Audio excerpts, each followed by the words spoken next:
যে তোমারে জুলুম করে অত্যাচার করে তারে তুমি মাফ করে দাও, তাকে তুমি মাফ করে দাও। এটা বড় কঠিন ব্যাপার। সুযোগ পালি মাপ, এক ঘুষিতে 3 ঘুষি পয়দা হবে, ঠিক না? আমরা প্রতিশোধ এইভাবে নেই। শুনতেছি একদল কয় যে আমাকে যতগুলো ফাঁসি দিয়েছে আর জেল খাটাইছে, যদি একবার জাতি বাড়ি সংসার এক একজনের পরিবর্তে 100 জনের এই বিচার করবো। আগের থেকে দাঁতে দাঁত দিয়ে বসে রয়েছে। আল্লাহ যদি খেপে যায় রে দুদু, তোমার জাতি নাও দিতে পারে। আছেন নাকি কেউ? হাজি সাহেব আছেন?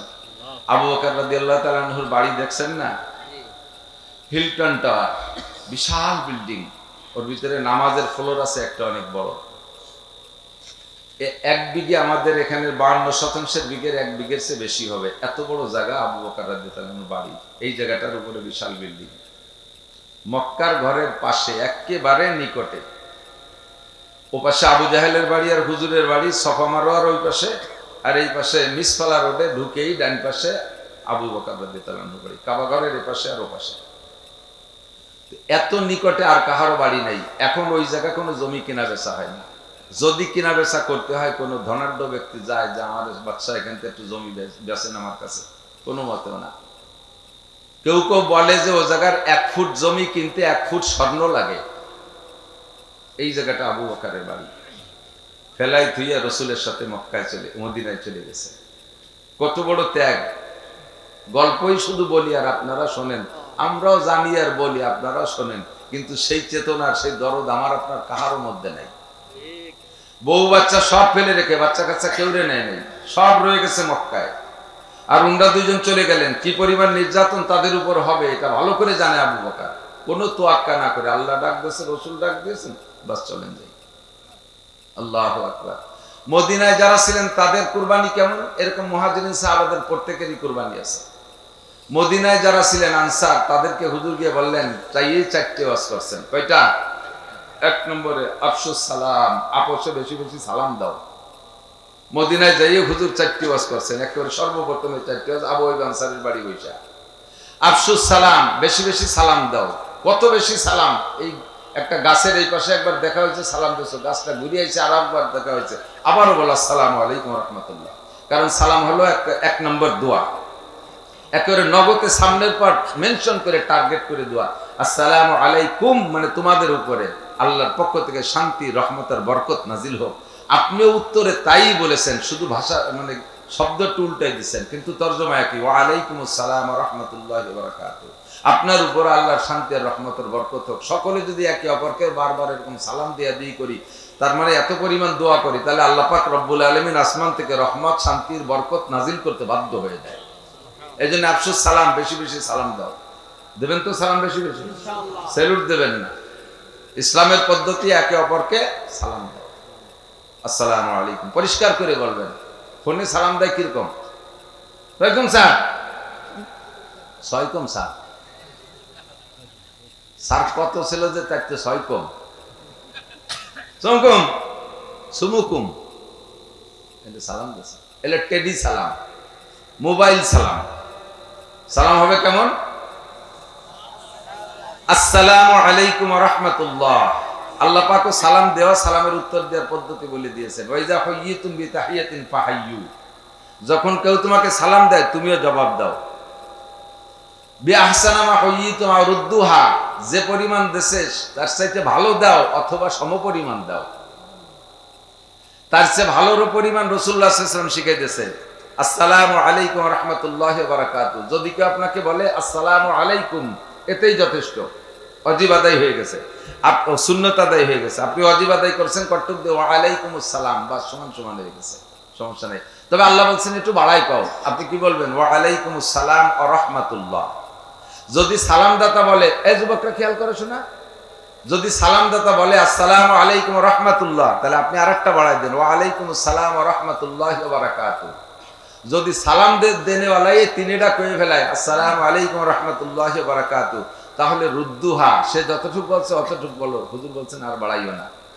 তা আমরা অনেক সময় কেরামতে যাই, ওয়া আলাইকুমুস সালাম ওয়া রাহমাতুল্লাহি ওয়া বারাকাতুহু ওয়া মাগফিরাতুহু ওয়া জান্নাতুহু ওয়া জাহান্নামুহু ওয়া কুদরতুহু ওয়া দাখিলুহু ওয়া খারিজুহু। কুতি তালে তাই কি পণ্ডিতের বিটা পণ্ডিত, কতখানি কোয়া লাগবে। ওয়া বারাকাতুহু পর্যন্ত শেষ, ঠিক আছে তো? বেশি বেশি করে সালাম দেন। আত'ইমুত তাআম, 2 নম্বরে হলো আমার সাথে মক্কা থেকে অনেকে আইসা, তারা অনেক অনেক জায়গা জমি সম্পদ ফেলে রেখে আসছে। আজকে তোমাদের মদিনার কাছে, মদিনা আনসারদের কাছে আইসা তারা মুসাফির হয়ে গেছে, তারা মুহাজির, তাদের কিচ্ছু নাই। অনেকের স্ত্রী বেলায় চলে আসছে, সুন্দরী স্ত্রী ছিল তাও আনতে পারে নাই, সুন্দর বাচ্চারা ছিল তাও আনতে পারে নাই, একটা টাকাও নিয়ে আসতে পারে নাই, কোনো মতে যান বাসায়, পেট বাসায়, পিঠ বাসায় চলে আসছে। এই 7 দিনের পথ পায়ে হেঁটে, উটের পিঠে, ঘোড়ার পিঠে চলে আসছে 450 কিলোমিটার, এতটা লং পথ জার্নি করে আসছে। আতিমুত তাআম, তোমরা তাদের চাইলে খাতি দিও। তারা যদি নিজ দেশে থাকতো ভাতের অভাব ছিল না, তাদের খেজুরির অভাব ছিল না, বরঞ্চ তারা যে জায়গায় ছিল সে জায়গার সম্পর্কে ইব্রাহিম আলাইহিস সালাম দোয়া করে গেছে, আল্লাহ রব্বি জাআল হাযাল বালাদা আমিনা ওয়ারযুক আহলাহু মিনাত তামারাত। রব্বুল আলামিন, এই শহরে যারা বসবাস করবে তাদের নিরাপত্তা তুমি দিও, আর দুনিয়ার যে প্রান্তে যত ফল ফ্রুট হোক না কেন সব ফল তুমি এদেরকে আগে খাওয়াইও। গিয়ে দেখবেন, যদি আল্লাহ ভাগ্যে নসিব করে, গিয়ে দেখবেন সারা পৃথিবীতে যে দেশে যত ফল আছে সব ফল মক্কায় পাওয়া যায়। ফলওয়ালা নিজে খাওয়ার আগে মক্কার জন্য পাঠাইয়া দেয়। বাংলাদেশে কত প্রকারের ধান হয়, আপনারা কি ধান খান? সবচেয়ে ভালো যে দামি ধান আর চাউল, সেই চাউলটা চলে যায় মক্কায়। পাকিস্তানের 1 নম্বর বাসমতি চিকুন চাল, তারপরে কি হয় কি রামদনি পাগল, এই সমস্ত দামি দামি চাউল মক্কায় সব পাওয়া যায়। ইব্রাহিম আলাইহিস সালামের দোয়া সেই থেকে নিয়ে 4000 বছর পর্যন্ত এখনো চলে। সে জায়গা খাদ্যের কোনো ঘাটতি নাই, সব কিছু ফেলে রেখে চলে আসে তারা এখানে মদিনায় আসার পরে। তাদের খাদ্য সংকট, ঘর নেই, বাড়ি নেই, জায়গা নাই, জমি নেই, বিবি নাই, বাল বাচ্চা নাই, তারা বড় অসহায়। কাজে আত'ইমুত তাআম, তোমরা এই অসহায় মানুষদেরকে খানা খাও। 3 নম্বর কথা হলো, যারা বাহির থেকে আসছে, যারা বাহিরের থেকে আসছো, তোমরা অন্য মানুষদের কাছে আসছো, মদিনাওয়ালাদের কাছে আসছো, স্থানীয় তাদের একটা প্রভাব থাকতে পারে, স্থানীয় একটা পাওয়ার তাদের থাকতে পারে। এই পাওয়ার বলে কখনো যদি তারা শক্ত কথা বলে ফেলে, তোমরা মুহাজিরিন যারা আছো তারা জোরে কথা বলবা না, আলীনুল কালাম, তোমরা নরম কথা বলবা। আর হে মদিনাওয়ালা আনসার, বহিরাগত মুহাজিরিনদের সাথে কখনো শক্ত কথা বলবা না, আলীনুল কালাম, জবান দিয়ে কথা বলবা, নরম কথা। আল্লাহ পাক শরীরের ভিতরে অনেক অঙ্গ প্রত্যঙ্গ তৈরি করেছেন, কথা বলার অঙ্গ মাত্র 2টা। জোরে বলেন কয়টা? একটা চোখ আর একটা হলো কান। একজন মানুষ হাই হুই করলেন, চোখ দিয়ে কথা কয় না, কান দিয়ে কথা কয়। কথা কয় কি দিয়া? মুখের মধ্যে 2টা পার্টস লাগে কথা বলতে, ঠোঁট আর জিহ্বা, ঠিক না? দাঁত নাই, বুড়ো বুড়ো মানুষ কথা কয় না, একটু অস্পষ্ট হয়, 2-1টা অক্ষর ভালোই কইতে পারে, কিন্তু ঠোঁট না থাকলে কথা কওয়ার কাজ, আর জিহ্বা না থাকলে তো আরই মাইর খাইছে, ঠিক না? কথা বলার অঙ্গ কয়টা? জিহ্বা আর ঠোঁট। এই 2টি অঙ্গের মধ্যে হাড় আছে, এই 2টির মধ্যে হাড্ডি আছে। জবানের জিহ্বার মধ্যে হাড্ডি নাই, ঠোঁটের মধ্যে হাড্ডি নাই। এক শায়ের বলেন, আসবারায়ে নরম গুপ্তান সুজবাবে উস্তাখা গুপ্তগু এলা মুলায়েম নিস্তেকারে আকেলা। সব অঙ্গের মধ্যে হাড় দিয়েছে আল্লাহ, কথা বলার যে 2টি অঙ্গ এর মধ্যে হাড্ডি দেয়নি। কেন দেই নাই? এই 2টিরে নরম রাখছে যাতে তুমি মিষ্টি মিষ্টি নরম নরম কথা বলতে পারো। এই ঠোঁট আর জিহ্বারে নরম রাখছে যাতে তুমি নরম নরম মিঠে মিঠে কথা বলো। কিন্তু দুঃখের বিষয় হলো, এই নরম যে গরম, এর চাইতে আড়ালারা অত গরম না। আর এক শায়ের বলেন, যারা হাতুস সিনানে লাহাল তিয়ামু ওয়ালা ইয়ালতামু মা যারা হাল লিসানু। দাউদে কোপ দিলি কাইটে যায়, সেলাই দে মলম দিলি সাইরে যায়। কাশি দে কোপ দিলি কাইটে যায়, সেলাই দে মলম দিলি সাইরে যায়। কতক্ষণ সারে না? কিন্তু জিহ্বে নরম অঙ্গ, এই যে কোপ দিলি এমন কাটা কাটে, কোনোদিন তার দাগ মেটে না। এরপরে হাজারো হাদিয়া তো বা যত যা কিছু যে খুশি করুক, তারপরও কয় যে তুই যা দিস আর না দিস, তুই আমার সামনে আসিস নিয়া, তোরে দেখলি আমার সেই শোকের কথা জ্বলিয়ে মনে পড়ে, ঠিক না? তুই যা কইছিস কিয়ামতের দিনে আমার মনে পড়বে। এই জিহ্বের মাইর। এজন্য হুজুর বলেন, আলীনুল কালাম, কথা মিঠে বলো। শরীরের ভিতরে যে কয়টা অঙ্গের আর নাই, সেই কয়টা কিন্তু ফাজিলের ভাষা। তো দেখছেন আরো অনেক জায়গায় আর নাই, চোখেও আর নাই, চোখের মায়ের বড় মায়ের। জিহ্বে হাড় নাই, আর এক মায়ের। যে যে জায়গা হাড় নাই আরো যেদিক যাবেন সেদিক, আর সব ডাক্তার নাম কোয়া যাচ্ছে না, জাগের মধ্যে হাড় নাই ওই কোটাই ভাজিলির ভাষা। হুজুর কয় জিরমুহু সগীর ওয়া জুরমুহু কবীর, লজ্জাস্থানে হাড্ডি নাই। জিব্বে এই কথা কয় কারা, এই মাসে কথা কয় কারা, এই পিছনে কথা কয়, বাড়ি জরুরি হলি মাইকি কয়, নালি চুপ করো। জিরমুহু সগীর ওয়া জুরমুহু কবীর, দুইটি অঙ্গ বডিতে অনেক ছোট কিন্তু তাদের ক্ষতি বড় বেশি, তাদের অপরাধ সবচাইতে বড়। এক নম্বরে জিহ্বা, দুই নম্বরে হলো শরমগা। কথা বলেন ঠিক না? মানুষের যত বিপদে পড়ে এই দুইটি অঙ্গের কারণে যে পরিমাণ বিপদে পড়ে, বাকি সব অঙ্গের কারণে ওই রকম বিপদে পড়ে না। কামাল আস্তে তার নাফসে ইনসা সাকুন তু খুদরা বগুফতারে না কিসমাকুন। আল্লাহু আকবার, কি আজীব আজীব কথা। শেখ সাদি রহমাতুল্লাহ আলাইহি বলেন, কামাল আস্তে তার নাফসে ইনসা সাকুন তু খুদরা বগুফতারে না কিসমাকুন। মানুষের যোগ্যতা ফুটে হইতে জবানের কথার দ্বারা, ঠিক না? এদেশের মানুষ এক সময় বঙ্গবন্ধু শেখ মুজিবুর রহমানের ভাষণে 7.5 কোটি বাঙালি ঝাঁপায় পড়ছে যুদ্ধ করার জন্য, তার কথার কারণে সব গরম হয়ে গেছে। আবার একই কথার কারণে সেই মানুষ তিনি হোক আর যেই হোক, আমি মৌলানা নাসির, আমার মতো কত নাসির গোপালগঞ্জ পড়ি রয়েছে, এরা চেনে। আমার একটু জবান আল্লাহ দেশে, এর কারণে বাংলাদেশের লক্ষ লক্ষ মানুষ চেনে। আবার এই জবানটারে যদি উল্টো ভাবে ব্যবহার করি, যেমন ভালোভাবে চেনছে ওইরকম উল্টো ভাবে চেনবে। প্রশংসা করতে হ্যাঁ একেবারে চলে আছে, আল্লাহ মাতু দাহার কুমকুমাতু নাহার কালাকাছে থোড় হাওড়ার ব্রিজ, রইসু শায়াতিন মুআল্লিমুল মালাকুত, আন্তর্জাতিক ক্ষতি সম্পন্ন ইত্যাদি 5 লাইন লেহে তারপরে আমাকে নামটা পায়। এই জিব্বের কারণে, কথার কারণে। আবার এমন একটা কথা বলে দিতে পারি যাতে আমার নাম জীবনে আর কোনদিন পোস্টারে লাগবে না, আমাকে উচ্চারণই করবে না মানুষ। হতে পারে কি পারে না? সব এই জিব্বের মায়ের।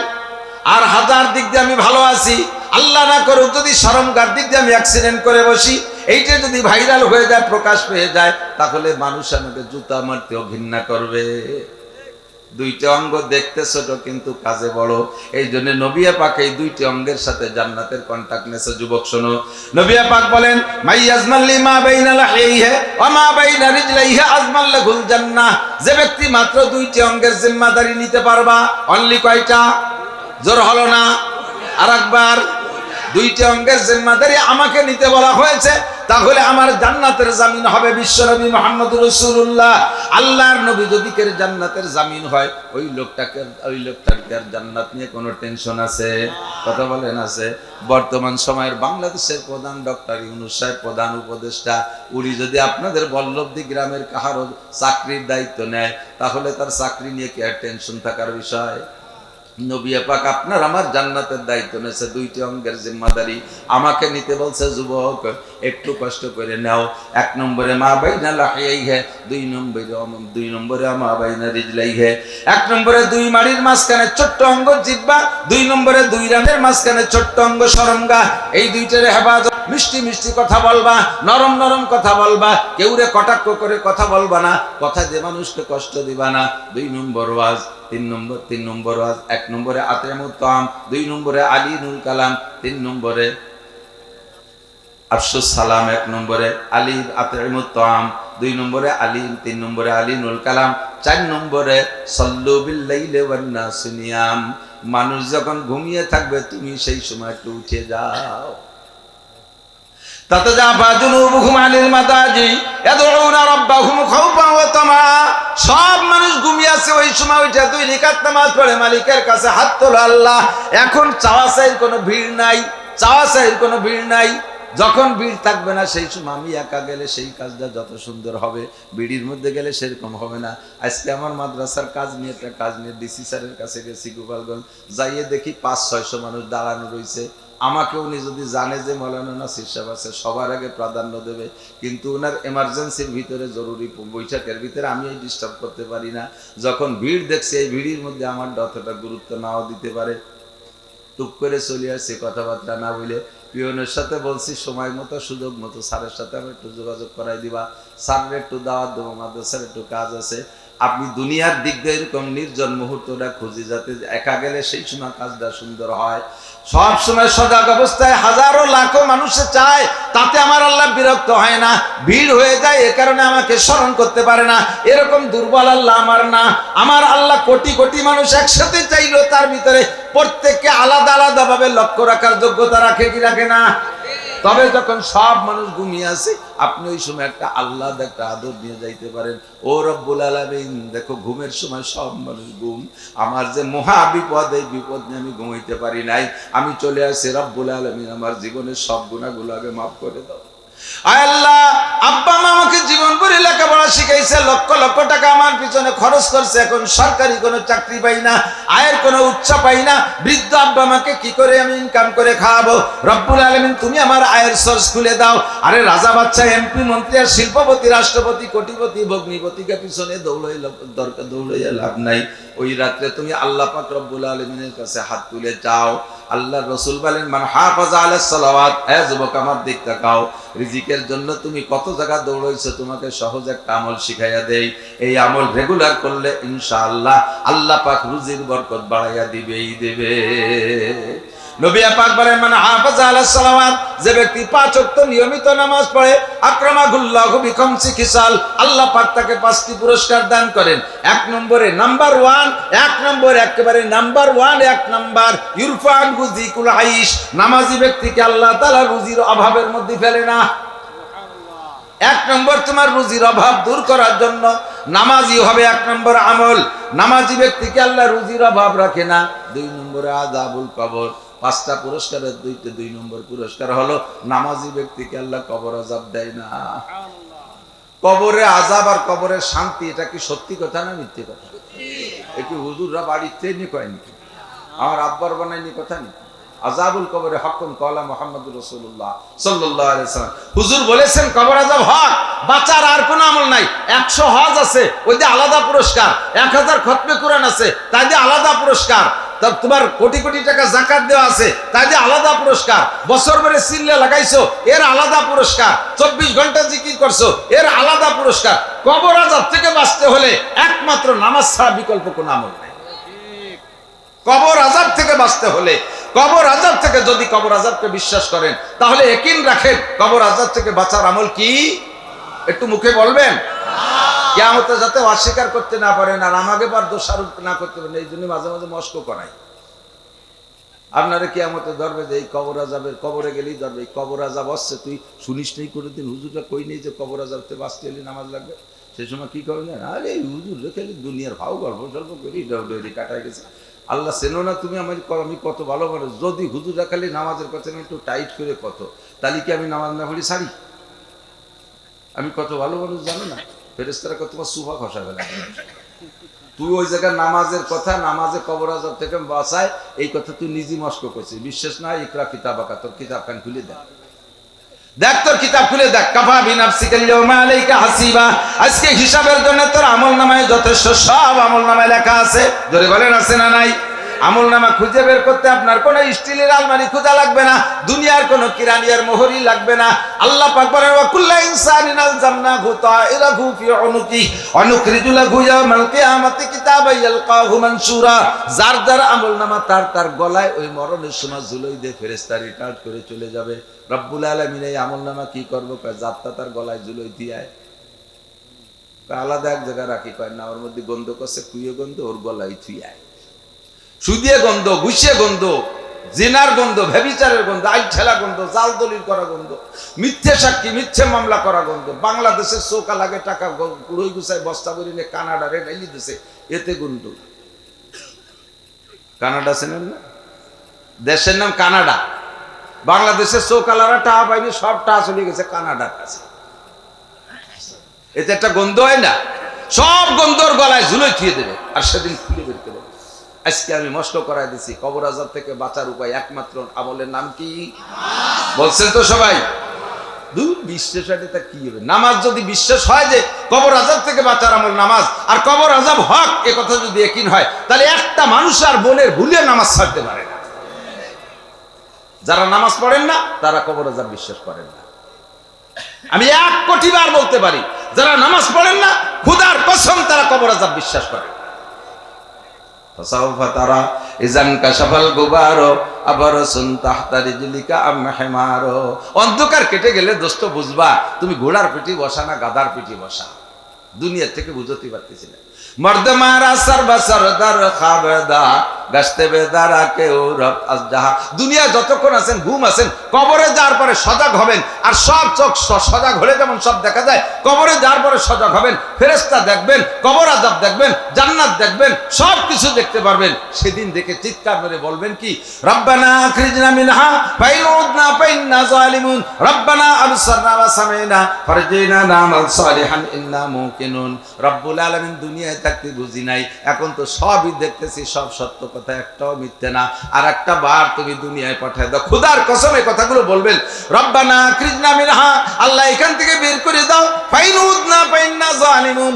আবার যদি এই অন্যায়গুলো করি, যে অন্যায়ের কারণে অ্যারেস্ট হয়েছি, যে অন্যায়ের কারণে ফেরেশতারা রিমান্ডে নিয়ে আসছে, এই অন্যায় যদি আর পুনরায় করি, ফাইন উদনা ফাইন্না জালিমুন, তখন তুমি জালেম সাব্যস্ত করে যে বিচার করবা কোনো কথা বলবো না। আল্লাহ তুমি আর একটা বার বের করে দাও। 70 লক্ষ বছর পর্যন্ত চিৎকার করার পরে আল্লাহ পাক বলবেন, ইকসাউ ফিহা ওয়ালা তুকাল্লিমুন, কোনো কথা বলবি না। আলাম ইয়াতিকুম নাযির, তোমাদের কাছে কি দুনিয়ায় বক্তারা যায় নাই? আলাম ইয়াতিকুম নাযির, তোমার কাছে কি বক্তা যায় নাই? ভীতি প্রদর্শক যায় নাই? এই বয়ানগুলো কি তোমার সামনে হয় নাই? আল্লাহর সামনে ধরা পড়ে যাবা। আল্লাহর হাতে ধরা পড়ার পরে যখন আল্লাহ বলবেন আলাম ইয়াতিকুম নাযির, সেদিন মিথ্যা কথা বলার কোনো উপায় থাকবে না, স্বীকার করতে বাধ্য হবেন। ক্বালু বালা ক্বাদ জানা নাযির ফাকাযযাবনা ওয়া কুলনা মা নাযালাল্লাহু মিন শাই। জি আল্লাহ এসেছিলেন। এই যে খুঁজে দাঁড়ায় দাঁড়ায় কতক্ষণ কি চমৎকার কথা বলো। নামাজের কথা বলার সময় যুবকদের, সেও যুবক মানুষ, যুবকদের নামাজের জন্য দাওয়াত দিয়েছে, সে কেঁদেই ফেলছে। এরপরে আমাদের পুরন পরিচিত বুড়ো মাওলানা নাসির সাহেব, সেও কতভাবে চিৎকার করে বলেছিল, কিন্তু ফাকাযযাবনা ওয়া কুলনা মা নাযালাল্লাহু মিন শাই, এ কথাকে সত্য বলে মানতে পারি নাই, বুঝে আসে নাই যে সত্যি নামাজের কারণ, নামাজ না পড়ার কারণে এই শাস্তি, আর পড়তে পারলে পড়া থাকলে এই প্রতিদান। এ কথাটা সেদিন বিশ্বাস হয় নাই। আর একটা বার তুমি বের করে দাও, আর কোনোদিন ভুল করবো না। আল্লাহ পাক বলবেন কাল্লা, আর কখনো হবে না। ইকসাউ ফিহা ওয়ালা তুকাল্লিমুন, পড়ে থাক, আমার সাথে কোনো কথাই বলবি না। উপায় নাই।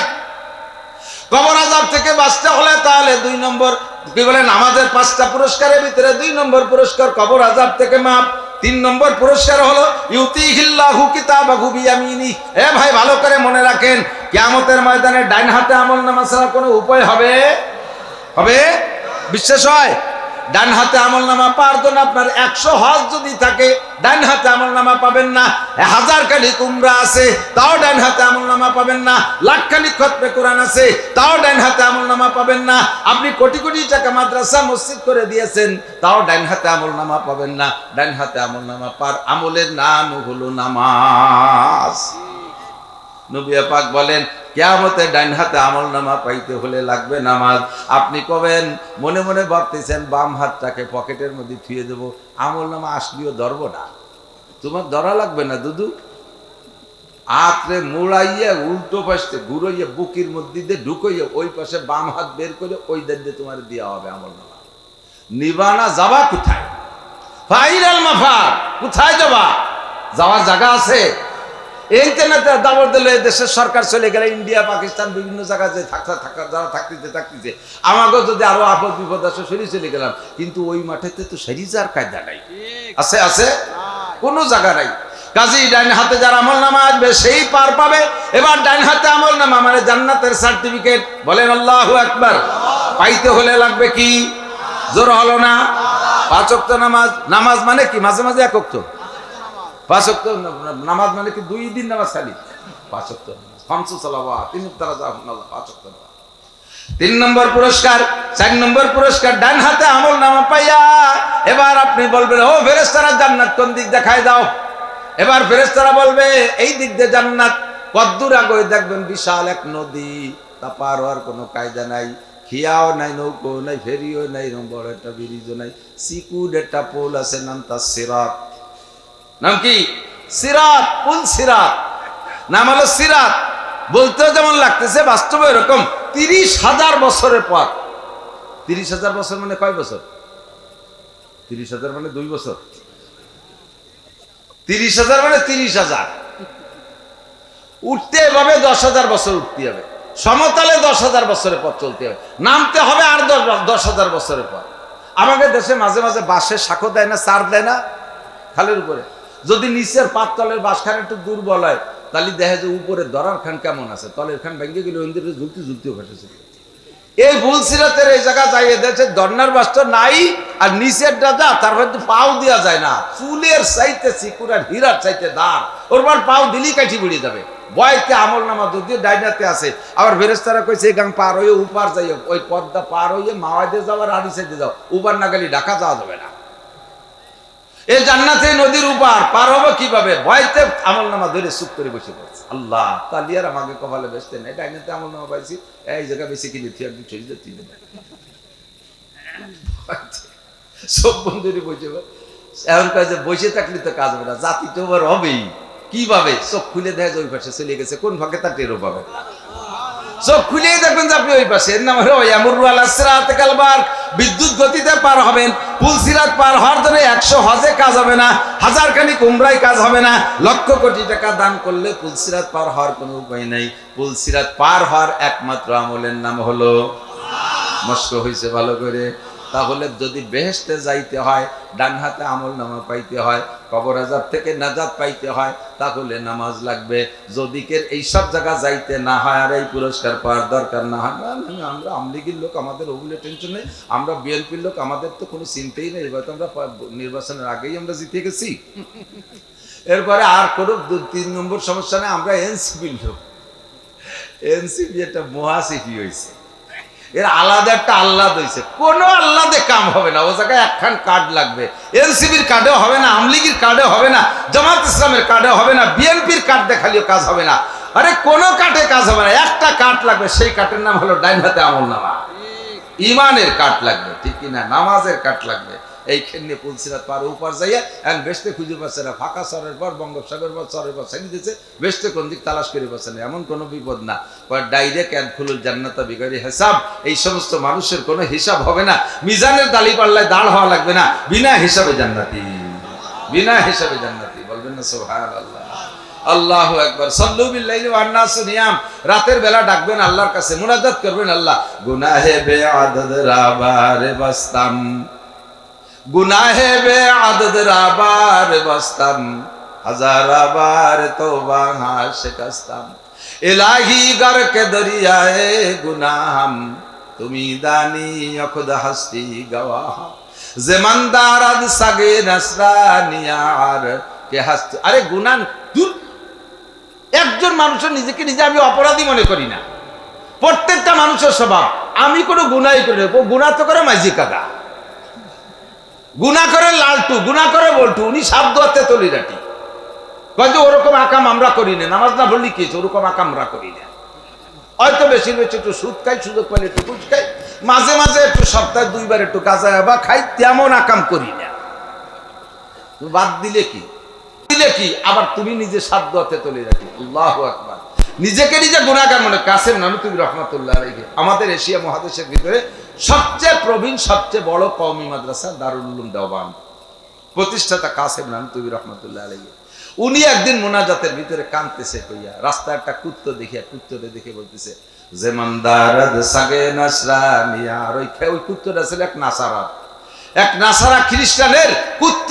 উনি নিজের নিজে ধিক্কার দিছে, এ কাসেম তুমি অনেক কিছু নাও, জমানদারাদ সাগে নসরানিয়ার কে হাস্তু বে গুনাহ মান গুনাহগার, আমি ওই নাসারার কুত্তর সে খারাপ। শুনলে আজীব হবেন, কে বলতেছে? কাসেম নানুতুবি। কাসেম নানুতুবি কে? আহমদ শফি সাহেবের উস্তাদ হুসাইন আহমদ মাদানী, হুসাইন আহমদ মাদানী রহমতুল্লাহ আলাইহির উস্তাদ মাহমুদুল হাসান দেওবন্দি, মাহমুদুল হাসান দেওবন্দির উস্তাদ কাসেম নানুতুবি, আশরাফ আলী থানভী, তারপরে ইলিয়াস রহমতুল্লাহ আলাইহি, জাকারিয়া রহমতুল্লাহ আলাইহি, এর কয়জনের নাম?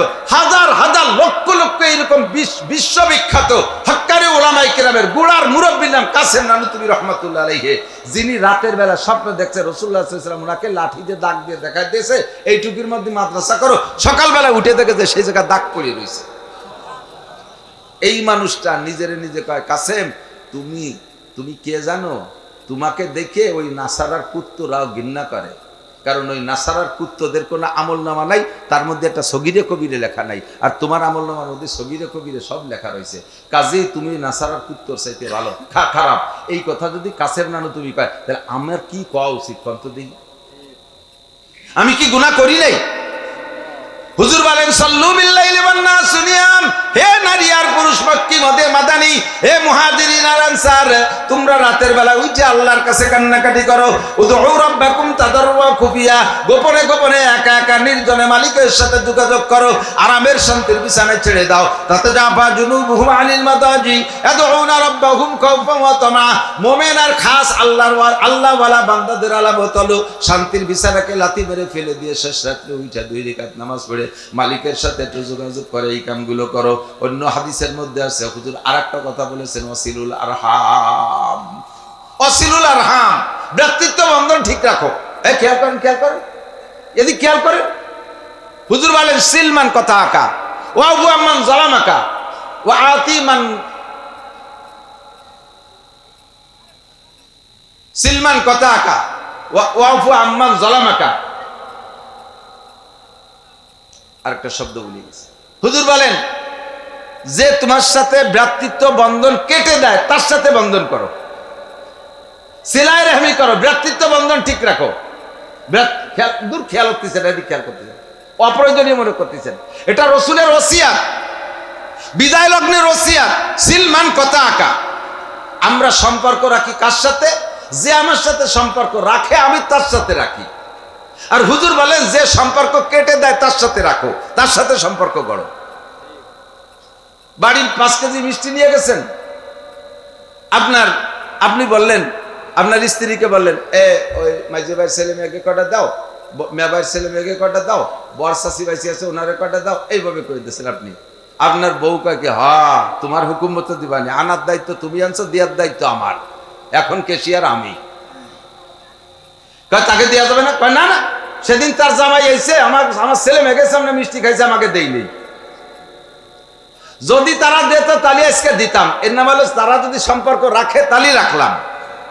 তারা দাওয়াত দিচ্ছে আমিও দাওয়াত দেব, তারা আমাদেরকে দেশে আমরা তাকে দেব, তারা আমারে ভালো খায় আমি তারে ভালো খাবো, এটা তো স্বাভাবিক, এটা তো নর্মাল, এটা তো করা লাগে না, এ তো হয়েই যায়। কিন্তু হুজুর বললেন যে সম্পর্ক রাখতে চায় না তার সাথে সম্পর্ক গড়ার চেষ্টা করো। যে তোমার এরকম দেয় না তারে তুমি দাও, তাহলে নফসের সাথে জিহাদ হবে।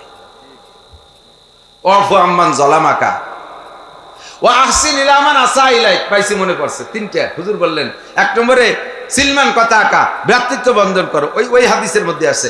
3 নম্বরে 2 নম্বরে আরেকটা কথা হলো ওয়াফু আম্মান জালামাকা, যে তোমারে জুলুম করে অত্যাচার করে তারে তুমি মাফ করে দাও, তাকে তুমি মাফ করে দাও। এটা বড় কঠিন ব্যাপার। সুযোগ পালি মাপ, 1 ঘুষিতে 3 ঘুষি পয়দা হবে, ঠিক না? আমরা প্রতিশোধ এইভাবে নেই। শুনতেছি একদল কয় যে আমাকে যতগুলোরে ফাঁসি দিয়েছে আর জেল খাটাইছে, যদি একবার জাতি বাড়ি সংসদ এক একজনের পরিবর্তে 100 জনের এই বিচার করবো। আগের থেকে দাঁতে দাঁত দিয়ে বসে রয়েছে। আল্লাহ যদি খেপে যায় রে দুদু, তোমার জাতি নাও দিতে পারে। কথা কন না কেন? কথা বলেন না কেন? এমন এক পেছে ফেলাই দেবে যেই পেছের কারণে তুমি একেবারে 7 দরবা 1 ইঞ্চি মাত্র আছে, এই 1 ইঞ্চির থেকে স্লিপ করে 7 তবক জমিনের নিচে ডাবাই দিতে পারে কি পারে না? ক্ষমা করার চেষ্টা করো। ওয়া আতি আম্মান লাম ইউতিক, আর তুমি তাকে দাও যে ওয়াহসিন ইলা মান আসা ইলাইক, যে তোমারে ক্ষতি করে তারে তুমি উপকার করো, যে তোমারে ক্ষতি করে তারে তুমি উপকার করো। হুজুর আলাইহিস সালাতু ওয়াস সালাম মাদানী নসিহত প্রত্যেকে যেন বলতে সরে চলে আসছি। আলিউল কালাম, মিষ্টি ভাষায় কথা বলো, বেশি বেশি একে অপরকে সালাম করো, গভীর রাত্রে জেগে ইবাদত করো, 5 ওয়াক্ত নামাজ নিয়মিত পড়ো। পড়বো তো ইনশাআল্লাহ? এই যে ছোট ছোট আমলগুলো করছি, করা যাবে না ইনশাআল্লাহ? আল্লাহ পাক আমাদের তৌফিক। ওয়াজের দিকে যাইনি, তো কি দেখি যেন কোয়ান্তে ঝরি চলে গেছি, স্লিপ করে এদিক ওদিক দিয়ে খালি দৌড়ে আসলাম। এদিক তাকান। মানুষের জীবনের একটা শুরু আর একটা শেষ আছে না নাই? আমাদের প্রবাদ বাক্য আছে, খেয়াল করেন, যার শুরু ভালো তার শেষ, যার শুরু ভালো তার, আর যার শেষ ভালো তার সব ভালো, যার শেষ ভালো তার সব ভালো। বহুত ভালো কাজ আমাদের পিছনের নেতারা করছে, বহুত ভালো কাজ করছে, শেষ ভালো না থাকার কারণে সব আমরা অস্বীকার করে বসছি। ঠিক কি ঠিক না? কিছু করে নাই, আর কিছু করে নাই, কিছু করে নাই, একেবারে কিছু করে নাই তা না, বহু কিছু করছে, কিন্তু শেষ ভালো না থাকার কারণে সব আমাদের থেকে চলে গেছে। এই জন্য বলা হয় যার শুরু ভালো তার শেষ ভালো, যার শেষ ভালো তার সব ভালো। আল্লাহ পাক রব্বুল আলামিন কোরআন শরীফের একটা আয়াত আমারে শুরু এবং মধ্যম এবং শেষ তিনটে জিন্দেগির ইশারা করেছেন। প্রত্যেকটা মানুষ আমরা জীবনে 2-4 বার মানুষ মাটি দিছি না? আপনারা মানুষে মাটি দিয়েছেন? মানুষে মাটি দেন নাই, কবরে মাটি দেন নাই, এরকম কেউ আছেন নাকি? আমার মনে হয় নাই। আশা করি ছোট বড় সবাই এখানে যারা আছেন 2-4টে মানুষে মাটি দিয়েছেন। মাটি দেওয়ার সময় একটা দোয়া পড়েন না? কি পড়েন? মিনহা খালাকনাকুম ওয়া ফিহা নুঈদুকুম ওয়া মিনহা নুখরিজুকুম তারাতান উখরা। আজীব কথা। মানুষকে মাটি দেওয়ার সময় এই তিনটে কথা আমি বলি কোরআন শরীফের আয়াত। এই কথাগুলো ওই মরা মানুষের শোনানোর জন্য নয়, কারণ যিনি মারা গেছেন তিনি তো চলেই গেছেন। তারে পুরো 30 পারা কোরআন শরীফ পড়ে এখন যদি ওয়াজ করি 1 পয়সার কোনো লাভ তার হবে? ইজা মাতাল ইনসানু কথা আনহু আমালুহু, মানুষ মারা গেলে তার সব আমলের দরজা বন্ধ হয়ে যায়, কোনো আমলের দরজা তার খোলা থাকে না। আমরা মুসলমানরা এই সিস্টেম পালন করি না যে কবরে যাচ্ছে হাজার হাজার বছর থাকবে, 2 কোরআন শরীফ দিয়ে দাও, বসে বসে পড়বেন। 2 জায়নামাজ দিয়ে দাও, কবরে বসে বসে এতদিন কি করবে? নামাজ কালাম পড়বে না। একটা মোবাইল দিয়ে দাও, আমরা উপরে এমবি ভরে দেবো, ওর মধ্যে বসে বসে দেখবি না, এতদিন বসে কি হবে? এরকম নাকি? আমাকে ওই জায়গায় হিন্দু মারা গেছে, তার সে বলে মরার সময় ওসিয়ত করে গেছে যে মুসলমানকে মতো আমারে মাটি দিস, পুড়াইস না। তো তার ছেলে মেয়েরা ওইভাবে সত্যি মাটি দিয়েছে। দেওয়ার সময় চাইরে না পয়সা, চাইরে না ছিলেন তো মুরব্বীরা, তো চাইরে না ছিলেন, 1 টাকা চাইরে 1 সিকি, চাইরে না পয়সা আর 2 প্যাকেট বিড়ি আর একটা মেজ আর একটা তাস দিয়ে দিয়েছে, 1 প্যাকেট তাস। যে বসে বসে এতদিন কি করবে? ওর মধ্যে বসে বসে বিড়ি খাবে আর তাস খেলবে। এমন কোন ব্যবস্থা আছে নাকি কবরে? এই লম্বা একটা টাইম কবরে থাকতে হবে। ও দোস্ত, মানুষে যারা মাটি দিচ্ছি তাকে উদ্দেশ্য করে আমরা বলি মিনহা খালাকনাকুম। কথা তো আল্লাহর কথা, কার? আমাদের কথা। আমরা নাকেল, আমরা নকল করতেছি। আল্লাহ পাক বলেন, হে মানুষ, মিনহা খালাকনাকুম, যেই মাটি তোমারে দেওয়া হচ্ছে এই মাটি থেকে তোমারে বানানো, এই মাটি থেকে তোমারে বানানো। অফিহা নুঈদুকুম, দুনিয়ায় কিছুদিন ঘুরে আবার তোমারে মাটির মধ্যে এনেই ছাড়বো। আর মাটি পর্যন্তই শেষ না। মিনহা নুখরিজুকুম তারাতান উখরা। খুব খেয়াল করতে হবে, দিক তাকান। আল্লাহ বলেন মিনহা খালাকনাকুম, মাটি থেকে মানুষ বানাইছে। কি থেকে? কি থেকে? মাটি থেকে। মানুষ দামি না ফেরেশতা দামি? হুজুর বলছে, খেয়াল করেন নাই? মানুষ দামি, মাটি কি বলে, ফেরেশতা দামি না মানুষ দামি? জিন দামি না মানুষ দামি? দুনিয়ার এমন কিছু নাই, এমন কিছু নাই আল্লাহ পাক রব্বুল আলামিনের পরে যে মানুষের চাইতে দামি আর কেউ। সমস্ত সৃষ্টিকে আল্লাহ তাআলা মানুষের খেদমতের জন্য বানাইছে। কাবা ঘরের চাইতে মানুষের দাম বেশি। হাদিসে আছে, যদি কোনো ব্যক্তি, কোনো মুসলমান আর এক মুসলমানের এগেনস্টে মিথ্যা সাক্ষী দিয়ে তারা বিপদগামী করে, কোর্টে যায় মিথ্যা সাক্ষী দিয়ে তারা বিপদগামী করে, সে কাবা ঘরকে শত্রুতাই করে 36 বার বাংলি যে গুনাহ, তার চেয়ে বেশি গুনাহ কামাই করে। আমাদের দেশের মুসলমানরা তো মিথ্যে সাক্ষী দেয় না, মিথ্যে সাক্ষী দেয় না, মিথ্যে সাক্ষী ছাড়া জানেই না, সত্যি সাক্ষী জানেই না। কতক্ষণ এক মুসলমান আর এক মুসলমানকে হারানোর জন্য, মামলায় হারানোর জন্য মিথ্যে সাক্ষী দেওয়া, আল্লাহর কাবা ঘরকে শত্রুতাই করে 36 বার ভাঙলে যে গুনাহ সেই গুনাহ। তাহলে কি বলেন, কাবা ঘরে 36 বারের চাইতে একজন মুসলমানের ইজ্জতের দাম বেশি, ঠিক কিনা? এত দামি মানুষ। অন্য আয়াতের মধ্যে ওয়ালাকাদ কাররামনা বানি আদম, আল্লাহ পাক বলেছেন মানুষকে আমি সবচাইতে সম্মানী করে বানাইছি। তো এত সম্মানী মানুষ, এত দামি মানুষ, কাবা ঘরের চাইতে দামি, ফেরেশতার চাইতে দামি, জিবরাইলের চাইতে দামি, মিকাইল ইসরাফিলের চাইতে দামি, সব ফেরেশতা হামেলাতুল আরশ, আল্লাহর আরশ বহনকারী খাস 8 জন ফেরেশতা আছে, তার চাইতে মানুষ দামি। এই মানুষকে বানানোর দরকার ছিল হীরা, কাঞ্চন, মণি, মুক্তা, কমপক্ষে সোনার উপর দিয়ে, ঠিক না? তা বানাইছে কি দিয়ে? মাটি দিয়ে, তাও ভেজাইলে মাটি। কোন কোন জায়গার মাটি একটু দলা, সে জায়গার মানে সাদা হয়েছে। আবার আর এক জায়গায় দাইপু মাটি দিয়ে বানাইছে, সে জায়গার মানে ধুমসা কালা হয়ে গেছে। আর এক জায়গায় দোয়াশ মাটি দিয়ে বানাইছে, তারা একটু আদা সাদা, আদা কালা মাটি মেটি ভাব হয়েছে। এই ভ্যারাইটি কিসিমের মাটি। কিছু কিছু মানুষে বানাইছে মনে একেবারে পচা, কুইয়ে পচা মাটি দিয়ে, তাকে স্বভাব ওই রকম পচা, ঠিক না? আল্লাহ তাআলা এই দামি মানুষটা দামি কিছু দিয়ে না মানে মাটি দিয়ে বানাইলেন কেন? অহংকার মেটানোর জন্য। মাটির ভিতরে 2টা গুণ আছে, খেয়াল করেন। মাটির মধ্যে কয়টা গুণ? দুইটা গুণ আছে, এই দুইটা গুণ আল্লাহর খুব পছন্দ হয়, এই জন্য আল্লাহ মাটি দিয়ে বানাইছে। খেয়াল করেন, খুব ভালো করে খেয়াল করেন, দুইটা গুণ। কয়টা গুণ? দুইটা গুণ মাটির মধ্যে আছে, যেই দুইটা গুণ আর কাহারও মধ্যে নাই। এই জন্য আল্লাহ মাটিতে পছন্দ করে মাটি দিয়ে মানুষ বানাইছে, যাতে মানুষের মধ্যে দুইটা গুণ প্রকাশ পায়। একটা গুণ হলো মাটির মধ্যে ধৈর্যশীলতা আছে, মাটির ভিতরে সহনশীলতা।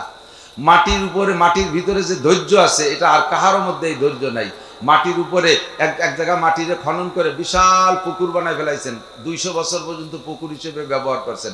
এই 200 বছর পরে যাইয়ে সেটারে ড্রেজার দিয়ে ভরাট করে দিয়ে, বালি দিয়ে সমান করে সে জায়গা 50 তলা দালান উঠে দিয়েছেন। মাটিতে কি কোনোদিন কইছে মিয়া তোমার কোনো হিতায়ত জ্ঞান আছে? বেবোধ কোথাকার, জীবনে মায়া বলতে কিছুই নাই। আগে কয়বার বেটা খুশি আমার এতদিন কিন্তু বইয়ের বানাইছো, আর একটু সমান হয়ে 2 বছর দিলে না, দেরিয়তি দিলে না, ধরি এই 150 তলা দালানটা উঠে দিয়েছো। তুই 2 মন বইয়ে দেখছিস কিরমটায়? মাটি থেকে এই কথা কইছো কোনোদিন? এই যে পেঁয়াজের সময় একরকম চার্জ দিয়েছেন, পাটের সময় আর একরকম চার্জ দিচ্ছেন, মাঝে ধান লাগানোর জন্য আর একরকম চার্জ দিচ্ছেন। মাটি থেকে কোনোবার কইছেন ইয়া তোমার গায়ে তো একটা নখের কুরানিও হয় না, আমার এইভাবে হারিয়ে ঘুরে চৌচির করতেছো? কোনোদিন কইছে? মাটির উপর দিয়ে রেল লাইন বানাচ্ছেন, মাটির উপর দিয়ে জীবন ভরে হাঁটতেছেন, মাটিতে কোনোদিন কয় না আমি এখন মাটির তল দিয়াটা আমরা তোমাকে মাথার পর থাকবো, এ কথা কোনোদিন কয় না। মাটির ভিতরে ধৈর্য আল্লাহ তাআলা দিয়েছে, কথা কোন ঠিক না? 2 নম্বর মাটির আর একটা গুণ হলো মাটিরে যা দেবেন সে তার চেয়ে বেশি দেয়। মাটিরে যা দেবেন তার চেয়ে বেশি দেয়। মাটিরে 1 কেজি পেঁয়াজের বীজ দেবেন, মাটিতে আপনারা 40 মন 20 মন পেঁয়াজ দেবে। 1 কেজি পাটির বীজ দেবেন মাটিরে, মাটি আপনারা 20 মন পাট দেবে। মাটিরে একটা কাঁঠালের আঁটি দেবেন, আপনার একটা গাছ দিয়ে 100 বছর কাঁঠাল দেবে। মাটিরে একটা নারকেল দেবেন, আপনার একটা গাছ দিয়ে তাতে 50 বছর নারকেল দেবে। কথা কোন ঠিক ঠিক না? ওরে যা দেবেন তার ভিতরে ফলায়। একটা ধান দেবেন, 7টা গাছ দেবে। ফিকুল্লি সুম্বুলাতি মিয়াতু হাব্বা, প্রত্যেক গাছের মাথায় 100 করে ধান দেবে। একটা ধান দিলে মাটিতে 700 ধান দেয়। এই আমানতদারি মাটির মধ্যে আছে।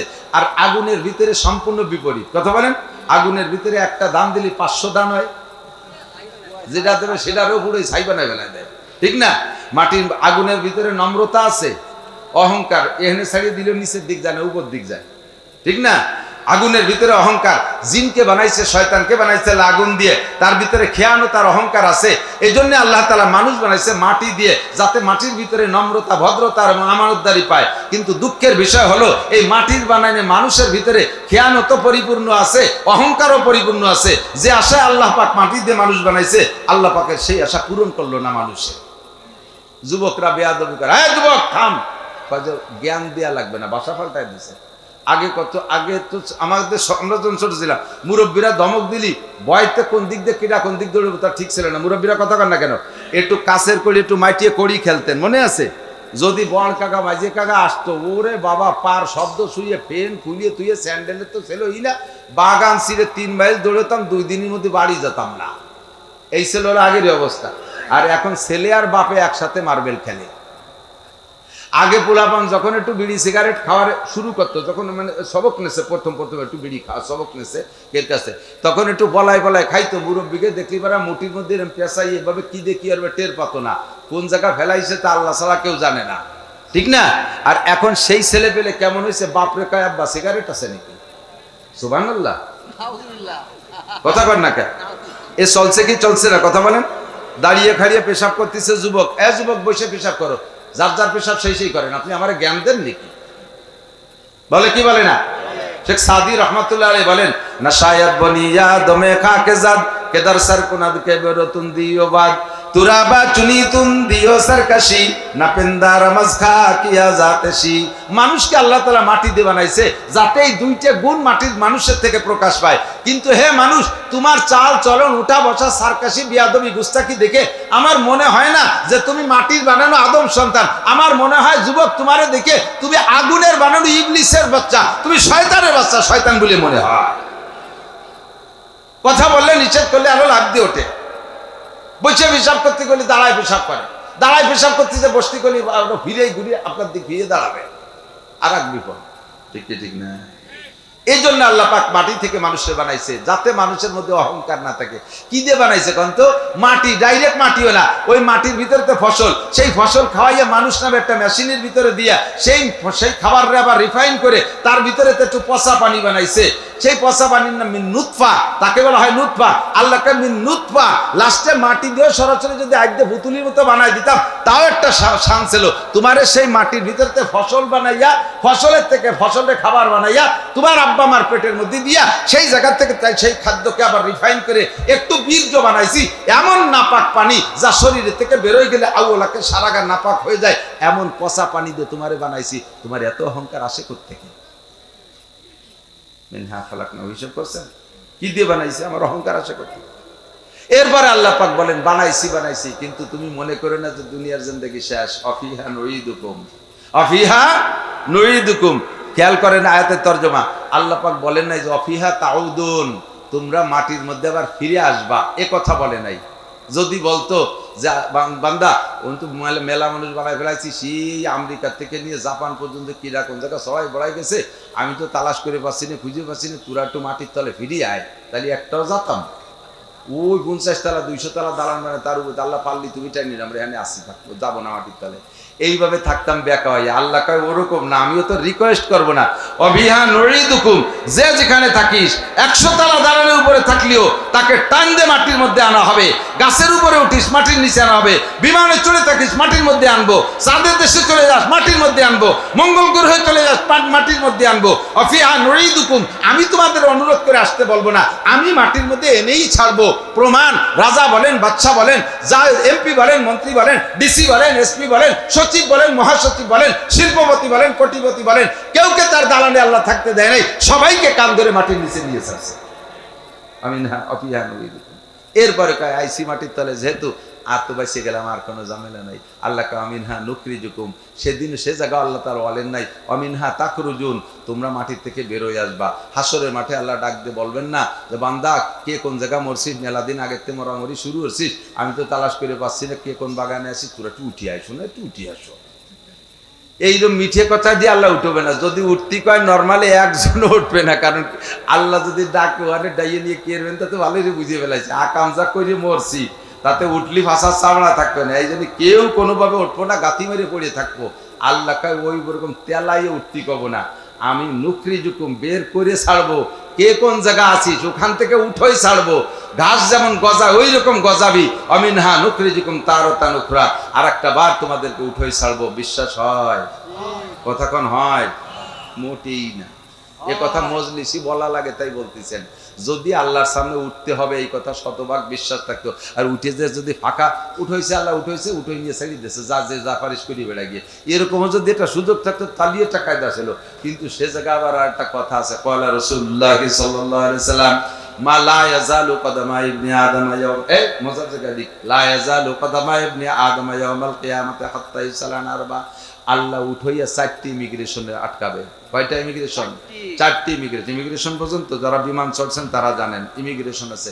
বিমানে এটা জায়গা বিশেষ, পরিভাষার পার্থক্য। বিমানে ওঠার আগে 4টে চেকপোস্টের নাম রাখছে, 4টি ইমিগ্রেশন। 1 নম্বর ইমিগ্রেশন যদি বিদেশ যাইতে যান তাহলে 1 নম্বর ইমিগ্রেশন আপনার পাসপোর্ট ইমিগ্রেশন, পাসপোর্ট চেক হবে। পাসপোর্টে যদি আপনাকে পাসপোর্টের ভিতরে কোনো ত্রুটি দেখে, কোনোভাবে চুল পরিমাণ ত্রুটি দেখে, আর আপনাকে সামনে এক ইমিগ্রেশনে জাতি ধরে ওই জায়গা থেকে ব্যাক করবে। পাসপোর্ট ইমিগ্রেশনে আপনি পাস করছেন। 2 নম্বর ইমিগ্রেশন হবে আপনার লাগেজ ইমিগ্রেশন। লাগেজ ইমিগ্রেশনের ভিতরে ওর ভিতরে যদি কোনো দুষ্কৃতি কিছু পায়, খারাপ কিছু পাওয়া যায়, তাহলে আপনাকে ওই লাগেজ চেঞ্জ করবে। পাসপোর্ট ঠিক আছে যাইতে দেবে, কিন্তু লাগেজ রেখে দেবে, আপনাকে সামনে বাড়তে দেবে না। 3 নম্বর ইমিগ্রেশন আপনার টিকিট ইমিগ্রেশন, আপনার টিকিটটা ঠিক আছে কিনা, নাকি যাচ্ছেন ভুয়ো ফাইজলামি করতেছেন নাকি, এই জন্য টিকিট ইমিগ্রেশন। 4 নম্বর ইমিগ্রেশন হবে আপনার বডি ইমিগ্রেশন, পেটের মধ্যে বা সোনা খাইয়ে নিয়ে যাচ্ছ নাকি। ওই দেশেতে বলে সোনা খাইয়ে এসে বাংলাদেশে পায়খানা করে তাই বেশি বেলায় দেয়। কে আইসা দামি গু চিনতে হতে পারে, সোনা খাইয়া আইসা পেটের মধ্যে সোনা ঢুকেছে নাকি, গাঁজা এবার খাইয়ে এসে বলে এবার অপারেশন করে বের করে, আস্তাগফিরুল্লাহ। তো এই যে ইমিগ্রেশন 4 নম্বর হলো বডি ইমিগ্রেশন। এই 4 ইমিগ্রেশন, 1 ইমিগ্রেশন বাকি থাকতে আপনাকে বিমানে উঠতে দেবে না। কথা কোন ঠিক কি ঠিক না? আমি আটকা খেয়ে গেছিলাম একবার, কয়েক বছর আগে। বাংলাদেশ সরকার, এই আওয়ামী লীগ সরকার থাকতে নির্বাচনের 5-7 দিন আগের থেকে বাংলাদেশের মাহফিল বন্ধ হয়ে দিয়েছে, হুজুররা কোনো মাহফিল করতে পারবে না। তো চিন্তা করলাম যে মাহফিল যখন বাংলাদেশে করতে দেবে না, যারা মাহফিল করতে দেবে না তাকে ভোটই বা দেবো কীর্তি নিয়ে। তো দেশেই থাকবো না, সুযোগ পেয়ে চলে গেলাম মালয়েশিয়া ওই নির্বাচনের সময়। তো মালয়েশিয়া যাওয়ার পথে ওখানে মাহফিলির দাওয়াতে গেছি, আলহামদুলিল্লাহ এই মকসেদপুরের ছেলেপেলেরা ওরা দাওয়াত দিয়েছিল। তো ওখানে যাওয়ার সময় বিমানে উঠবো, সব 3 ইমিগ্রেশনে পাস করছি, কিন্তু বডি ইমিগ্রেশনে ধরা পড়ে গেছি। যখনই আমার বডির দিকে মেশিন ধরে লাল বাতি জ্বলে ওঠে, ক্রিং ক্রিং করে ওঠে। যারা আমার বডি ইমিগ্রেশন করতেছে সবই আমার চেনে, আমার অশোনে, ওরাও লজ্জা পাচ্ছে। ঘটনা কি কইতে তো পারে না, পাবলিকলি তো কত যে সব খুলিয়ে ফেলেন, জামাও খুলিয়ে দেখাইছি, গেঞ্জি খুলিয়ে দেখাইছি, আর তো কিছু খোলার নাই। ফিরে আবার সে সবগুলো পরে টরে বললাম এবার মাপ দি, এবারও মেশিন ধরছে, ক্রিং ক্রিং করে ওঠে। বড় বেকায়দা, সবাই আমার দিক চেয়ে রয়েছে, হুজুর যেন কি আকাম করতে যাচ্ছে এবারে। পান পরান কাঁপতেছে, আল্লাহ লজ্জাতে যে আবার দৈনিক টুটি আটকায় না ফেলে, যে বডি ইমিগ্রেশনে ধরা পড়তেছি কেন, কিচ্ছু নাই পকেটে, চাবি চুরি করেন টরেন সব। এর মধ্যে ফেরেস্তা পাল্টে গেল। ওরা যারা কোন পরীক্ষা করছে, এই ফেরেস্তা পাল্টা একটা মহিলা ফেরেস্তা পাঠাইছে। এই মহিলা এসে একটা মেশিন এনে আমার দিকে এরকম ধরে একটা লাইট মারলো, লাইট মেরে কয় হুজুর আপনার বুক পকেটে দেখেন ছোট্ট একটা এই আছে, ডায়েরি আছে, এই ডায়েরির ডায়ালের মধ্যে দেখেন এখানে ব্লেড আছে, ওই ব্লেডে আপনার আটকায় ফেলছে। সত্যি খুলে দেয় যে ডায়ালের ভিতরে একখান ব্লেড, তা পুরন জং পড়ে গেছে, কবে যেন নখ কাটছি কোন জায়গায়, তা ফতে কাটে ফেলালি ক্ষতি হবে বলে ওর মধ্যে দিয়ে দিছি, তার বেরোতে আমার মনে নেই। এই আমার বডি ইমিগ্রেশন আটকায় ফেলাইছে। আমি আজীব হয়ে গেলাম, আল্লাহ এই মহিলা কত বড় বুজুর্গ। আইসি আমাদের চাইয়া আমার এই জায়গা থেকে ব্লেড খুঁজে বের করে ফেলাইছে। আমি সেখান থেকে ওয়াজ কালেকশন করছি। দোস্ত, দুনিয়ার মানুষের বিমানের গাড়ি, তো বিমানে উঠতে তার আগে একটু বাসে নেয়, খানিক দূর বাসে নিয়ে তারপরে বিমানে উঠায়। এই বাসে ওঠার আগে, বিমানের বাসে ওঠার আগেই আমাকে 4টে ইমিগ্রেশনে আটকায়। একটা ইমিগ্রেশন বাকি থাকতে আমাকে সামনে যাইতে দেয় না। নবী পাক এই কথাই বলেন, কিয়ামতের মাঠে তুমি কে আল্লাহ পাক যে উঠাবেন তোমাকে, নুকরিজুলাহুম ইয়াউমাল কিয়ামা, কিয়ামতে উঠানো হবে, উঠায় উন্মুক্ত ছেড়ে দেওয়া হবে না, যার খুশি যেদিকে চলে যাও, দেখো জান্নাত যার কাড্ডা কোন দিকে আছে খুঁজে নাও, অত সস্তা না। 4টি প্রশ্নের জবাব দিতেই হবে, 4টি ইমিগ্রেশন আপনাকে আটকানো হবে। 1 নম্বরে উমরিহি ফিমা আফনা, গোটা জিন্দেগির হিসাব দিয়ে দাও। বহুবার শুনেছেন, একটু ভাবেন তো, আমারই কাছ থেকে মনে হয় 100 বার শুনেছেন এই হাদিস। একটু ভেবে দেখেন আমি কি বলছি এতদিন পর্যন্ত। আজকে একটু নতুন করে ভাবেন। কারাহাবা কলকিয়ারি জুমলা রাস বা খোদা তদবির হিলা কায়রাস। এই 70 বছর জিন্দেগিতে আমার কোনো কিছুতে কোনো ত্রুটি নাই। আমার জামা কাপড় ময়লা থাকলে আমি নিজে হাতে দিয়ে পরিষ্কার করি, জামাটা আয়রন করে ব্যবহার করি, লুঙ্গিটা পরিষ্কার করে ব্যবহার করি, জুতো জোড়া ময়লা হয়ে গেলে মুসির কাছে নিয়ে কালি করাই। আমার কোনো কিছুতে কোনো ত্রুটি নাই। আমার বেড বিছানা পরিষ্কার, আমার আলনার কাপড়গুলো সুসজ্জিত, আমার খাবার দাবারে কোনো ত্রুটি নাই। দোকানপাটে ব্যবসা করি, মালগুলো কি সুন্দর সাজানো, আমার ঘর বাড়িতে ডেকোরেশন কত সুন্দর করেছি, টাইলস মোজাইক বাথরুম সবকিছু সুন্দর করে করেছি, কিন্তু আমার কোরআন শরীফ পড়া শুদ্ধ নাই। আমার কোরআনকে আমি সুন্দর করি নাই, আমার নামাজকে আমি সুন্দর করে সাজাই নাই, আমার পর্দা পুশিদাকে আমি সুন্দর করে সাজাই নাই, আমার রুজি রেজেকের দপ্তরকে আমি সুন্দর করে সাজাই নাই। দুনিয়ার সব কিছু আমার পরিপাটি, ধর্মের বেলায় আমার সব কিছু অপরিপাটি। একটু চক্ষু বন্ধ করে হাত দেন বাবা। ইংলিশে বুড়ো মানুষ ইংলিশে পত্রিকা পড়ে, সেই ব্রিটিশ আমলে বিএ পাস, গল্প মরে আমি ব্রিটিশ পিরিয়ডের বিএ পাস। ইংরেজিতে অবিরাম, এই রিটার্ডের পরও শীতে শুয়ে শুয়ে বাংলা পত্রিকায় তৃপ্তি পায় না, ইংলিশ পত্রিকা পড়ে। কাকা আলহামদুলিল্লাহ পড়েন দি, দামা হানিকারটা হাই সারি তা আসেন মসজিদি তবলিগ জামাত এসে মস্ক করতেছে, বইছিলাম হয় না, কালে আসে না। এই জায়গায় আসলে মুহি প্যারালাইসিস আসে, এই জায়গা আসলে মুখে প্যারালাইসিস। কাকা আত্মীয় বলেন পারি না, দোয়া কুনুত পারি না। কি পারো তাই? তোমাকে ইংরেজি পত্রিকায় কবরে দাম মাফ করতে পারবে না, কিয়ামতের ময়দানে তোমাকে ইংলিশ পত্রিকায় পার করতে পারবে না। তোমাকে যা শিখতে হবে, প্রথম ফার্স্ট ইমিগ্রেশন কবরের জিন্দেগিতে, কবরে দেয়া মার রব্বুকা জবাব দিতে হবে, আমা দীনুকা জবাব দিতে হবে, আমান হাদার রাজুলুল্লাযী বুইসা ফীকুম আমান নবিয়ুকা, এই প্রশ্নের জবাব তোমাকে দিতে হবে। দুনিয়ার সবকিছু সুন্দর, এই জায়গায় এসে তুমি কেন অসুন্দর জবাব দিয়ে যাও? 2 নম্বর ইমিগ্রেশনে যুবক আমার প্রাণ প্রিয় বন্ধু, যুবকরা ভালো করে মনে রাখো। আরে এদিক ওদিক খেয়াল করো না, আমার দিক তাকাও। আনসাবাবি ফিমা আবলা। 2 নম্বর প্রশ্ন হবে তোমাকে 70 বছরের জিন্দেগির হিসাব তো আগে হবে, এবার তার ভিতরে থেকে আবার আলাদা একটা টাইম আল্লাহ বের করবে। ওই টাইমটা হলো তোমার যৌবনকাল। যৌবনকাল কোথায় কাটাইছো? ইম্পর্টেন্ট টাইম এইটা। যৌবনকালে ভালো কাজও যেমন বেশি করা যায়, মন্দ কাজও বেশি করা যায়। বাইসাইকেল চালাইয়া উড়াকান্দিও যাওয়া যায়, বাইসাইকেল চালাইয়া বিশ্ব ইস্তেমায়ও যাওয়া যায়। কথা বলেন? বাইসাইকেল চালাইয়া তুমি 100 কিলোমিটার দূরে যে কোনো দুর্গা পূজা, কালী পূজা, সরস্বতী পূজা, লক্ষ্মী পূজা অংশগ্রহণ করতে পারো। বাইসাইকেল চালাইয়া তুমি এখান থেকে সরমুনের ময়দানে যে সেখানে অংশগ্রহণ করতে পারো। রাতভর বসে বসে তুমি টেলিভিশন ভিসিআর দেখতে পারো। মেসি আর নেইমার খেলা রাতে, শীতের রাত্রে দাঁড়ায় 4 ঘন্টা 5 ঘন্টা দাঁড়ায় দাঁড়ায় দেখেছো। এটা পারো, একটা ম্যাচও তুমি মিস করো নাই। এ কামও যেমন তুমি পারো যৌবনকালে দাঁড়ায় সারা রাত তুমি শীতের রাত্রে তাহাজ্জুদের নামাজও পড়তে পারো। তুমি এই যৌবনকালটা কোন কাজে বেশি লাগাইছো আমার কাছে জবাব দিয়ে যাও। যৌবনকাল তোমার আব্বা দেয় নাই, যৌবনকাল তোমার মা দেয় নাই, যৌবনকাল তোমার নেতা নেত্রী দেয় নাই, যৌবনকাল দিয়েছি আমি আল্লাহ। যৌবনকালটা কোন কাজে লাগাইছো বলে যাও।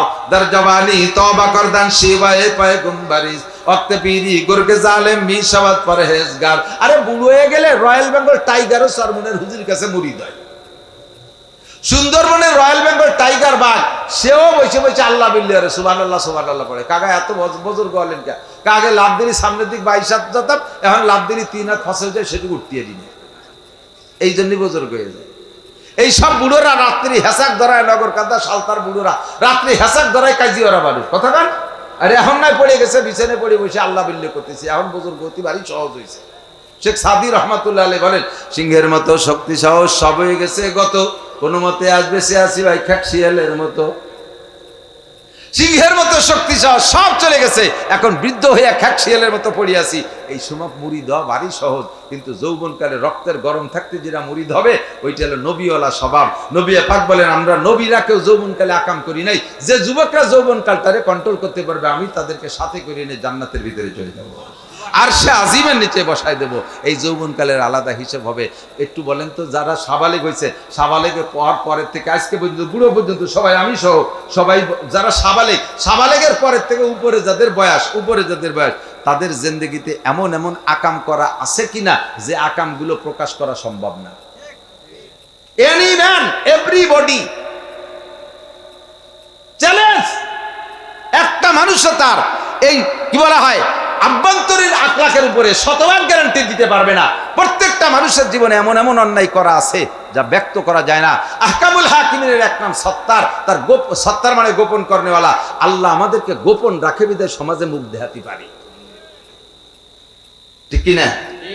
এইটা করছি বেশিরভাগ যৌবনকালে। কোন কালে?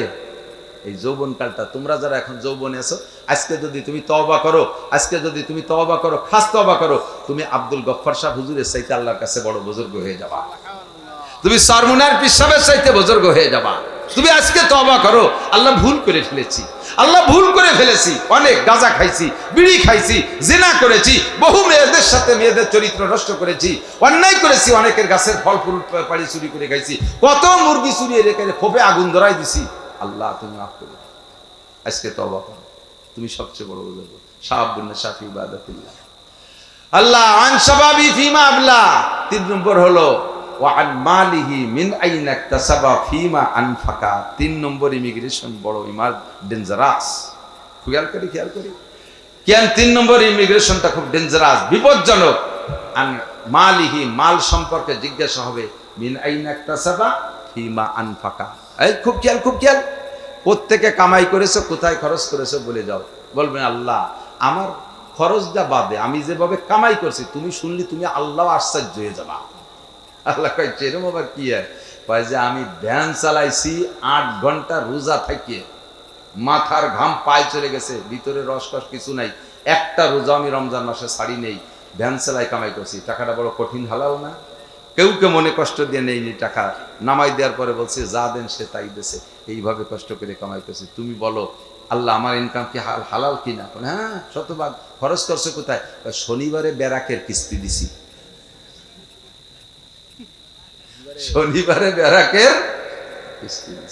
কামাইটা করছো বড় সুন্দর, কিন্তু খরচটা করলে কোথায়? গ্রামীণ ব্যাংকের কিস্তি দিছি, আশার কিস্তি দিছি, কামাই করছি রোজা থেকে ভ্যান চালাইয়া। কিন্তু খরচ করছে ওই জায়গায়, এই জন্যই তুমি আটকে যাবা। তুমি কি করছো? আল্লাহ কামাই যেভাবে করি না করি, খরচ শুনলে তুমি আল্লাহ আশ্চর্য হয়ে যাবা। কি করছো? কাবা ঘরের গিলাপ দিয়ে দিছি। এই বছর কাবা ঘরে যেদিন গিলাপ দেয় মুহররমের 1 তারিখে, আমি সেই দিন হেরেম শরীফে গেছি উমরায়, হাজির হওয়া আছে। ঢুকছি তো ধুয়ে আমার ঢুকতে দেন, আজকে ঢুকা হবে না, এই রাত্রে রাত 3টের আগে ঢুকা যাবে না। আরে সরিয়ে যায় কারে, আমি কতক্ষণ জোরে রাখবো?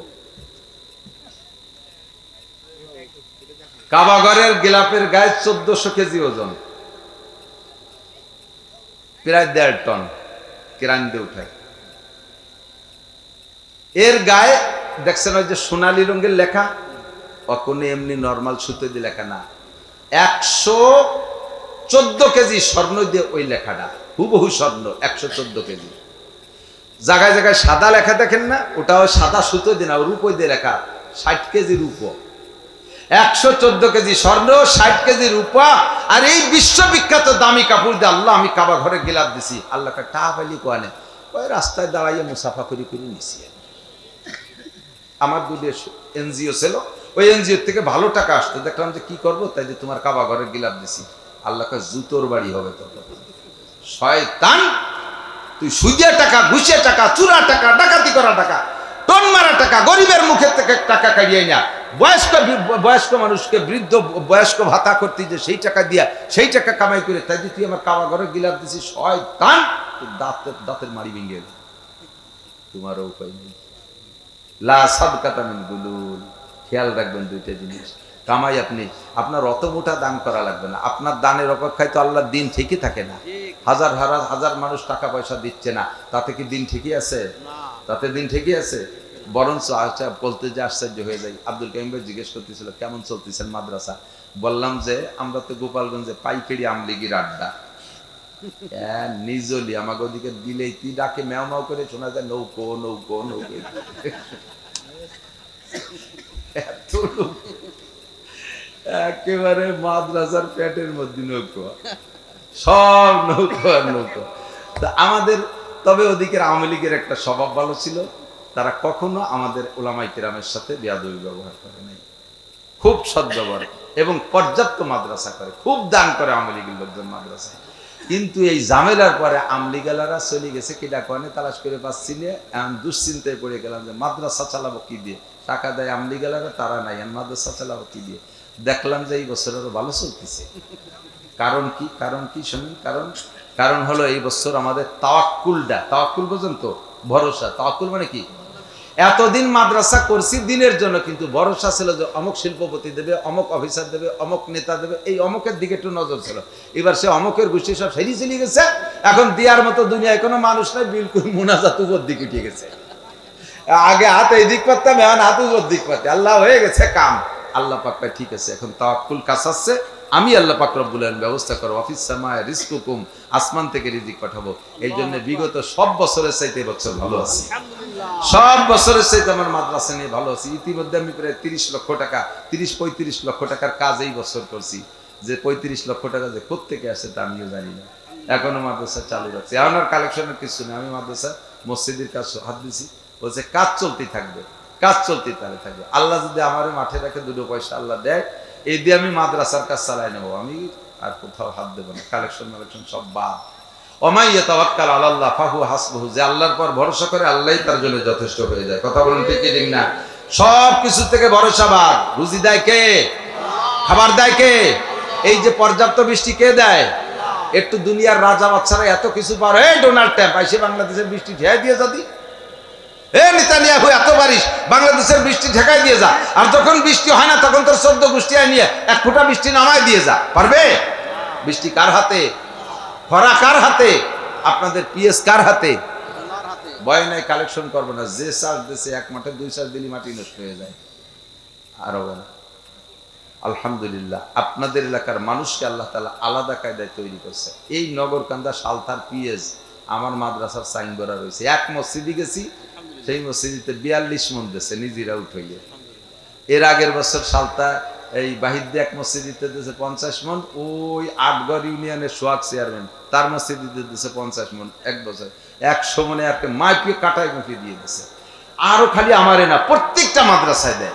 এজন্য আল্লাহ পাক আপনাদের এই দুইটা ফসলকে রানিং রাখছে। আপনারা এর হক আদায় করবেন না জীবন ভরে? এর হক আদায় করবেন না?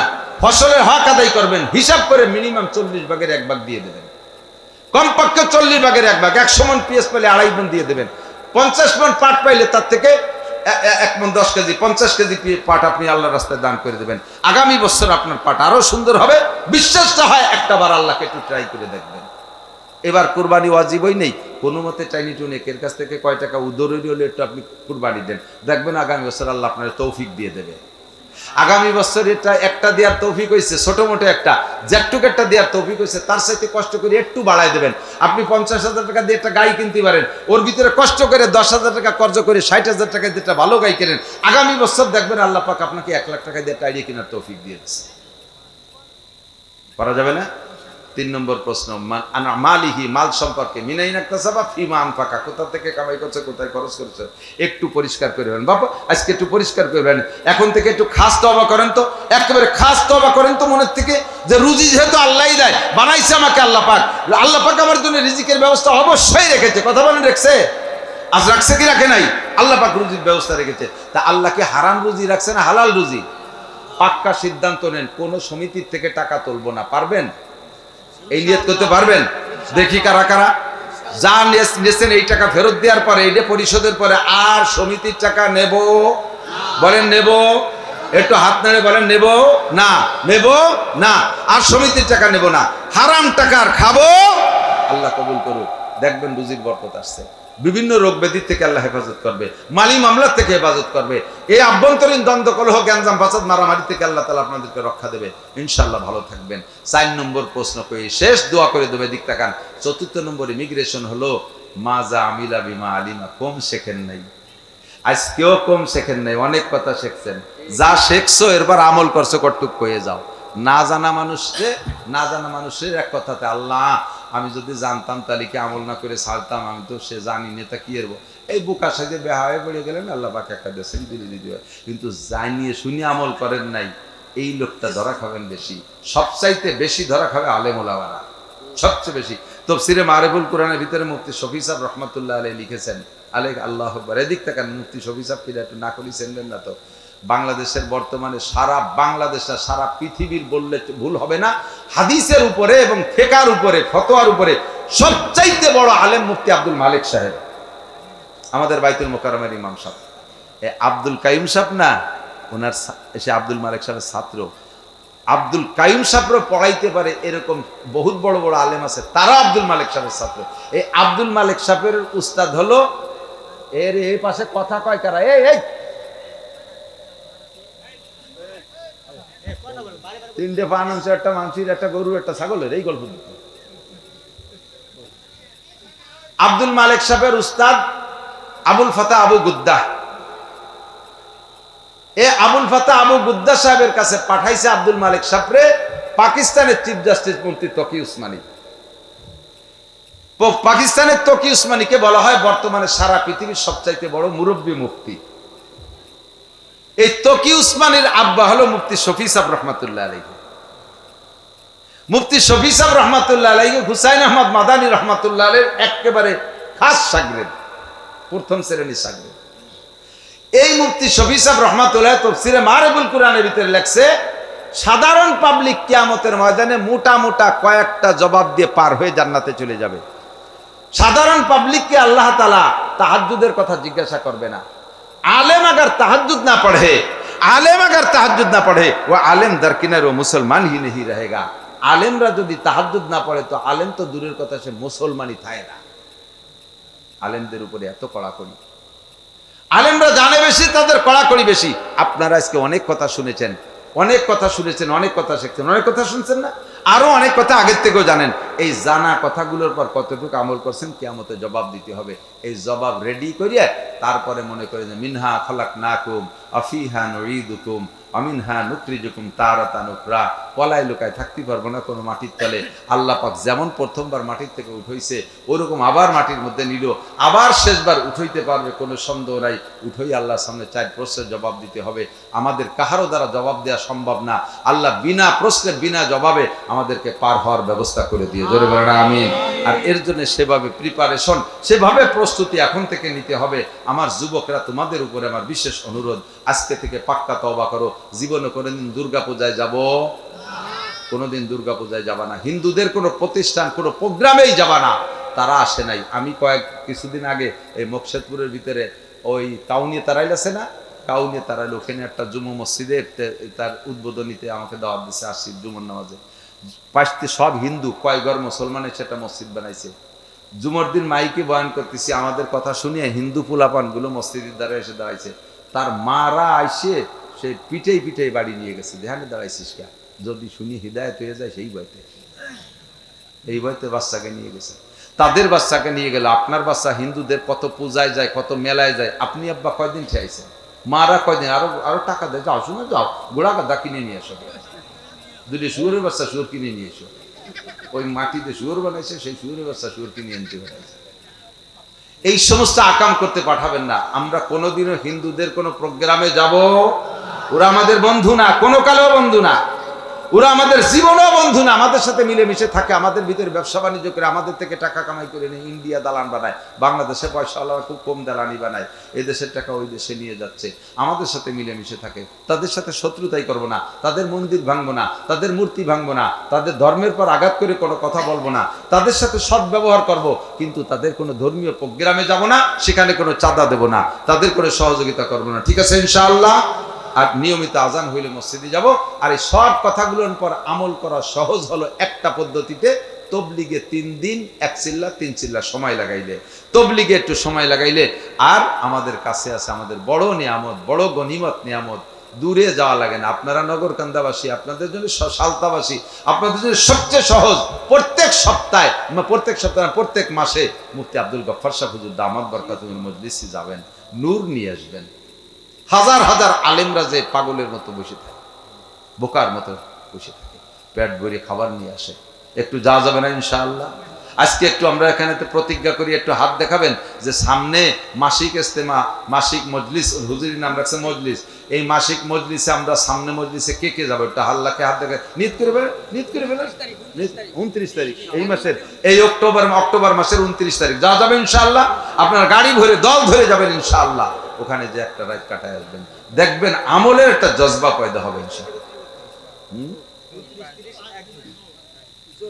এটা হলো জোর না ইনশাআল্লাহ। 5 দিনের জন্য যাবেন ইনশাআল্লাহ। আল্লাহ পাক কবুল করুক, সবাই বলেন আমিন।